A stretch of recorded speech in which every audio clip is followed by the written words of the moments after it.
नमस्कार। लेख का टाइटल है बेगम अख्तर यादों के आईने में। यह लेख संगीत गैलेक्सी ई जर्नल के वॉल्यूम नंबर 1 इश्यू नंबर 1 अक्टूबर 2012 में प्रकाशित हुआ था। बेगम अख्तर यादों के आईने में लेखक हैं डॉक्टर योगेश प्रवीण। तो लेख आरंभ करते हैं। बहुत पहले बेगम अख्तर साहिबा ने एक दादरे में यह बंद लगाकर गाया था, शबे फिराक जो पूछी ये मैंने नींद से बात, कि तू भी अब नहीं आती मुझ गरीब के पास, तो हंस के कहने लगी नींद मुझसे, सुन कमबख्त मैं तेरे पास रहूं या तेरे नसीब के पास। और इस तरह अपने सोए हुए नसीब को उन्होंने अपने मुस्तकिल इरादों और अपनी जवाहराती आवाज़ से जगा लिया था। कौन नहीं जानता कि एक दिन वो जब कलकत्ता के अल्फ्रेड हॉल में वे पहले पहल गया से आकर पेश हुई थी, तो उनकी झिझक के लिए 20 मिनट तक सिर्फ साज बजते रहे थे। और वो दिन भी हुआ कि जब रूस और अफ़गानिस्तान की मिट्टी पर उन्होंने भारतीय संगीत की रूहानी बरखा बहा दी थी। सन 70-72 में जब मैं उनके फान ब्रेक एवेन्यू वाले घर में नए दौर की सह संपादक समा का कोरवी के साथ जाया करता था, तो देखता था कि जिस तरह वो आलाप मुर्गियों से ठुमरी गज़लें सजाती थी, उससे ज़्यादा अपने घर को आरस्ता रखने में लगी रहती थी। घरदारी में भी बड़ी निपुण थी। पान खाने का शौक़ तो गिलौरियाँ बनाने का हुनर भी उन्हें खूब आता था। उनके जैसा खूबसूरत बीड़ा बांधने वाला मैंने आज तक नहीं पाया। ड्राइंग रूम की सजावट बेहद नफीस थी। वो अवध के दीवान खानों की तर्ज पर हुआ करती थी। शीशम के तख्त पर बिछे मोर पंख, पर्शियन गलीचे पर वो गुलाबी किमखामीन मसनद के सहारे बैठी होती थी और सामने शून्य में ना जाने क्या ढूंढा करती थी। एक तरफ मेज पर बहुत बड़ा मगर पुराने वक्त का शानदार ग्रामोफोन रखा रहता था और दूसरी तरफ अखरोट के कामदार मेज़ पर ऊंचा सा चांदी सा खासदान सजा रहता था। छत पर कांच की फिरोज़ी, फालसई बिल्लौरी हांडियाँ रोशन रहती थीं, मगर उस मेहमान खाने की खास सजावट और महकीले आदर उनके कहे कहे हुआ करते थे। बेगम साहिबा खुशबू को रूह का लिबास मानती थी। अपने दौर के हर फैशन और तकनीक को जानने अपनाने वाली बेगम अख्तर दिल से बेहद परंपरावादी थीं। ऐन शादी के बाद की एक बड़ी सी तस्वीर में वो अपने मियाँ के साथ बैठी हुई थी। लखनवी चलन का गोटे बनत से लंदा फदा भारी लहंगा, कामदार कुर्ती और उस पर चुना हुआ किरण कार चौबी का दुपट्टा ओढ़े वो चौथी सी दुल्हन लगती थी। गले में गुलपंद, तोक चंदनहार, कानों में झुमका, कर्णफूल, 9 नगे के कंगन, माथे पर चांद तारे का टीका और झूमर के जैसे 14 चांद बंधे पड़े हों। जहाँ तक गज़ल की पंखुड़ियाँ खोलने का सवाल है, उसके हर नाजुक अंग को आवाज़ का सही रंग देना उनकी अपनी इजाद थी। गज़ल को गाने के बजाय धुन में रागदारी देकर पढ़ना उस दौर में सिर्फ उन्हें ही आता था। और फिर जिगर मुरादाबादी के कलाम तो उनके खास पसंद थी। इस दिल ने धड़कने का कुछ तो है सबब आखिर, इस दिल के धड़कने का कुछ तो सबब है आखिर, या दर्द ने करवट ली या तुमने इधर देखा। बहुत कम लोग जानते हैं कि बेगम साहिबा को लतीफ़ा गोई में भी कमाल हासिल था। इस सिलसिले में एक प्रोग्राम में लखनऊ यूनिवर्सिटी में उन्हें प्रथम पुरस्कार भी दिया था।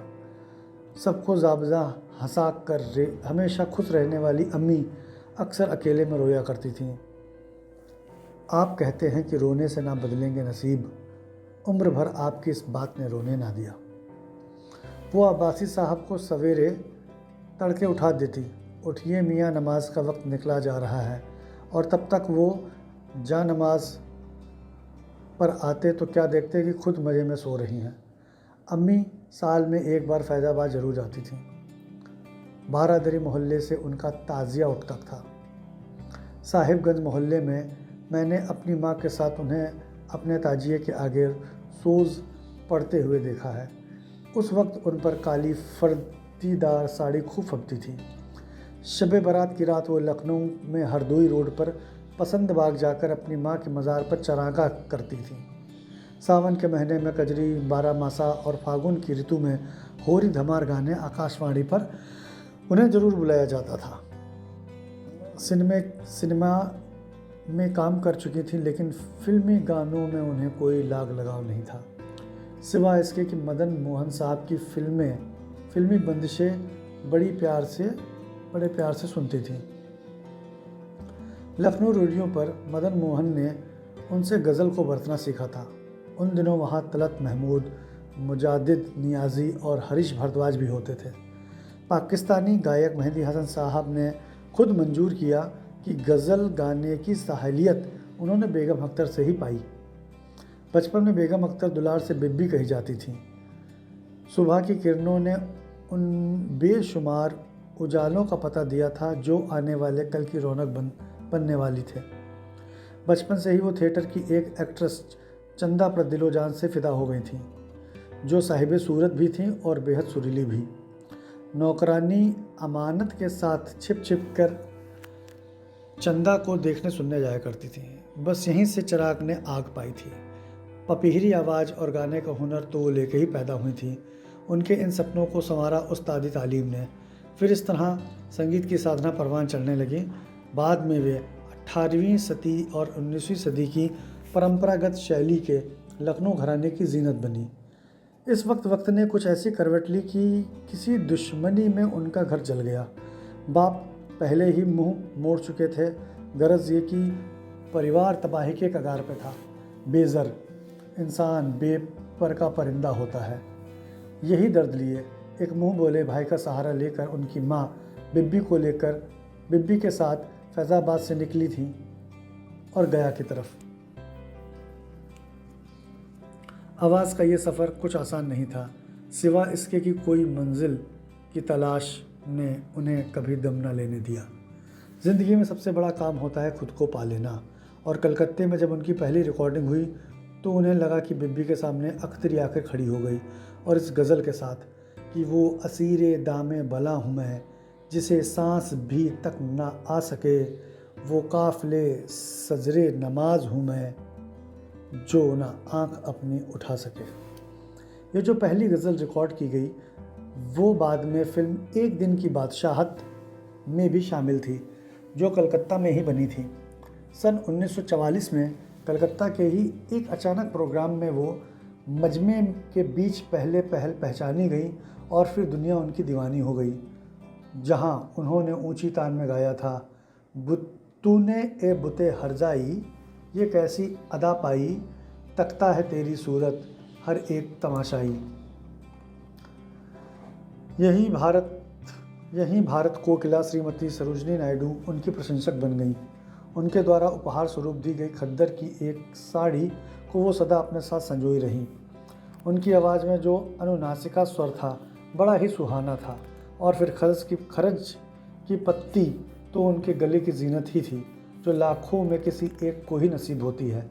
इस तरह उनकी आवाज़ का ऐप भी हुनर बन गया था। सन 1938 में उनको बम्बई बुला लिया गया, जहां उन्होंने मुमताज़ बेगम, नसीब का चक्कर आदि फिल्मों में काम किया। नल, दमयंती, नाच रंग, दाना पानी, मीना कुमारी, भारत भूषण 1953 और एहसान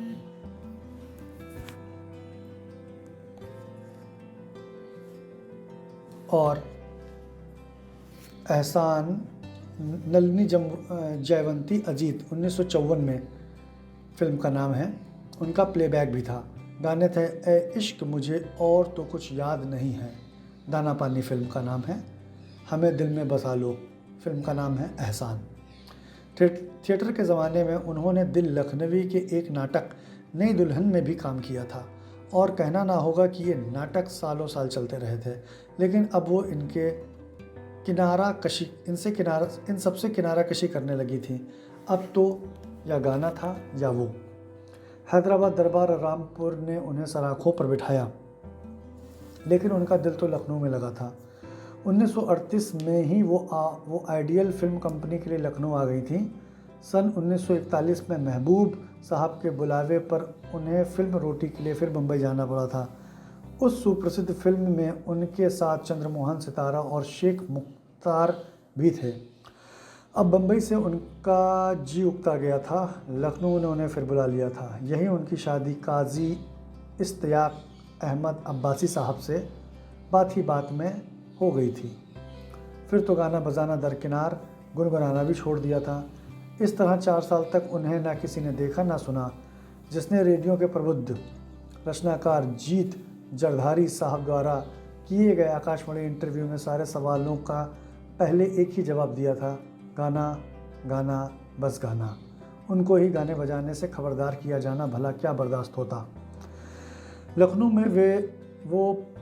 में वो पहले अख्तर मंजिल में, फिर चाइना बाज़ार गेट के पास जहांगीराबाद पैलेस में रहीं, बाग मुन्नू की मतीन मंजिल में भी रहीं और बाद में फान ब्रेक एवेन्यू उनका मुस्तकिल मकान हुआ।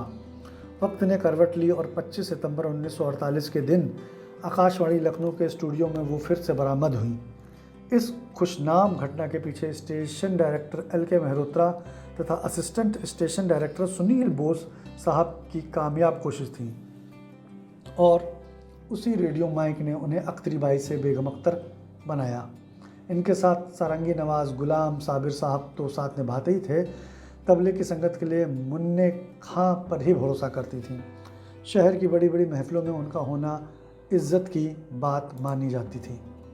सिटी स्टेशन के करीब राजा महमूदाबाद के जश्न शादी में वो गौहरजान, जद्दन बाई, रसूलन बाई, वहीदन बाई के साथ बैठी थी, तो जनरल हबीबुल्ला और बेगम हमीदा जी की शादी में भी जलवा आफरोज़ थी।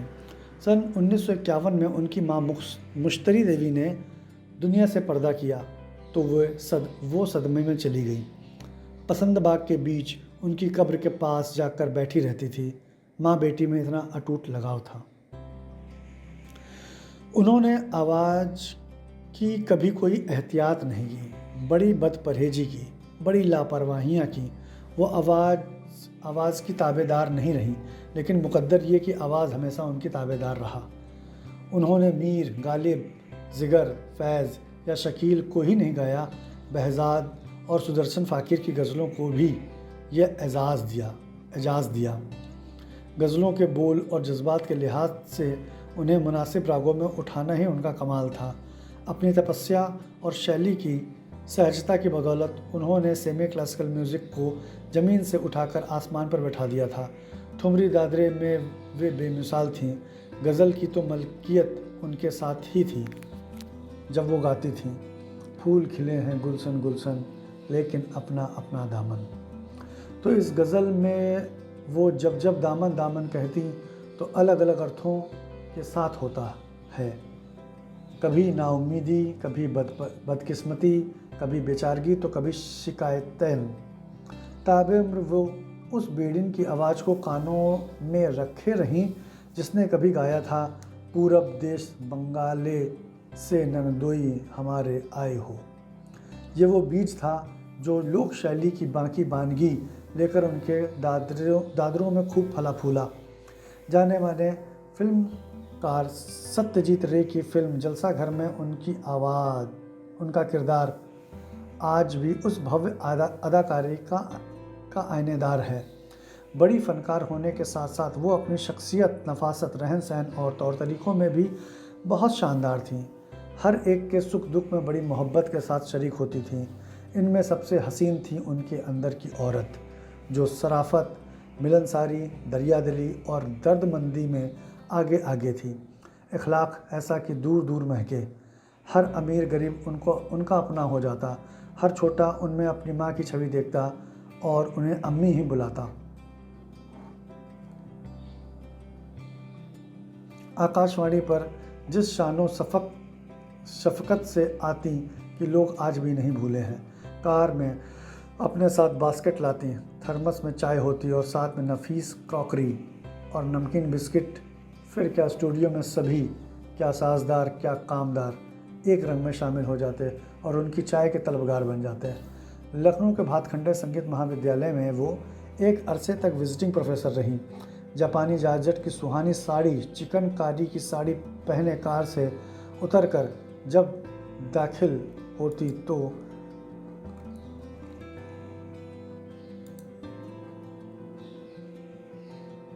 जापानी जॉर्जेट पर सुहानी चिकनकारी की साड़ी पहने कार से उतरकर जब दाखिल होती तो शमीन नाज की गमक लोगों के दिलो दिमाग पर छा जाती थी। वो उनके आंचल से लपकती थी, जैसे उनकी गज़ल गायकी का अपना अलग अंदाज था। उसी तरह उन्होंने ठुमरी के पूरब अंग और पंजाब अंग का मेल करके एक नया रंग ईजाद किया था, जो उनकी अपनी ही देन थी। लखनऊ के बर्लिंगटन होटल में अस्थायी स्टूडियो बनाकर ग्रामोफोन कंपनियों ने उनके 400 से ज़्यादा रिकॉर्ड बनाए। लखनऊ आकाशवाणी के स्टूडियो में एक रोज़ उनके चले जाने के बाद जड़ाऊ पन्ने का एक भारी झुमका कालीन के किनारे पड़ा मिला। जाहिर है कि वो ड्यूटी अफसर के पास पहुंचा और उन्हें ये समझते देर न लगी कि ये बेशकीमती झुमका कर्णफूल और किसका हो सकता है। उन्होंने फ़ौरन फ़ोन किया तो घर से बोली, हम तो समझे थे कि गया सो गया, लेकिन ये उसकी तकदीर थी कि जो जुदा ना हो सका। खैर, मैं खुद गाड़ी से आ रही हूँ उसे लेने के लिए। कुछ देर बाद वो ड्यूटी रूम में थी। ड्यूटी अफसर ने कहा, आपने ना हक जहमत की, हम घर तक भिजवा देते। तो बोली, नहीं भाई, इसकी जान फालतू है जो इस जोखिम को लेकर के निकलता, और गहना पर्स में डाल करके मुस्कुराती हुई लौट गई। उनकी प्रधान शिष्याओं में शांति हीरानंद, अंजलि बनर्जी और रीता गांगुली हैं, जो उस खंजर की धार को आज भी अपने साथ लिए हुए हैं। हारमोनियम, सिगरेट, पान और चाय बेगम साहिबा की 4 कमजोरियां थीं। अपनी सुप्रिया शिष्या रीता गांगुली के साथ जब कहीं रही अपनी पसंदीदा चाय उनसे ही बनवाती, और जब प्याला सवेरे की किरण के साथ अम्मी के होठों तक पहुंचता तो बेसाख्ता कहती, मज़ा आ गया, कमबख्त लड़की दुआएं ले जाती है सुबह सुबह। वो आवाज़ पहले शोले की तरह लपकती थी और अब रियाज के साथ समंदर की तरह गहरी हो चुकी थी। बेगम अख्तर अपने फ़न और वतन का सितारा बन चुकी थी। वो उनकी कदर हर कहीं होने लगी थी और अब वो लखनऊ या हिंदुस्तान की ही नहीं, सारे जहां की अजीम हस्ती थी। उन्होंने हिंदुस्तान के हर गोशे में ही नहीं गाया, पाकिस्तान, नेपाल, अफ़गानिस्तान, रूस, यूरोप आदि देशों में भी अपनी कला का प्रदर्शन किया। संगीत नाटक अकादमी के सम्मान के अलावा उन्हें पद्मश्री और पद्म भूषण से भी नवाजा गया। फिर एक दिन वो भी आया जब वक्त के बेदर्द हाथों ने मलके गज़ल को 30 अक्टूबर 1974 को अहमदाबाद की एक गुलजार अंजुमन के बीच से उठा लिया, और तब बेगम का पार्थिव शरीर लखनऊ लाया गया और वो अपनी वसीयत के मुताबिक लखनऊ के ठाकुरगंज के करीब पसंद बाग में अपनी माँ के पहलू में दफन हुई। लहद में सोए हैं, छोड़ा है शह नशीनों को, कज़ा कहाँ से कहाँ ले गई मकीनों को। धन्यवाद। इस लेख के लेखक थे डॉक्टर योगेश प्रवीण। धन्यवाद।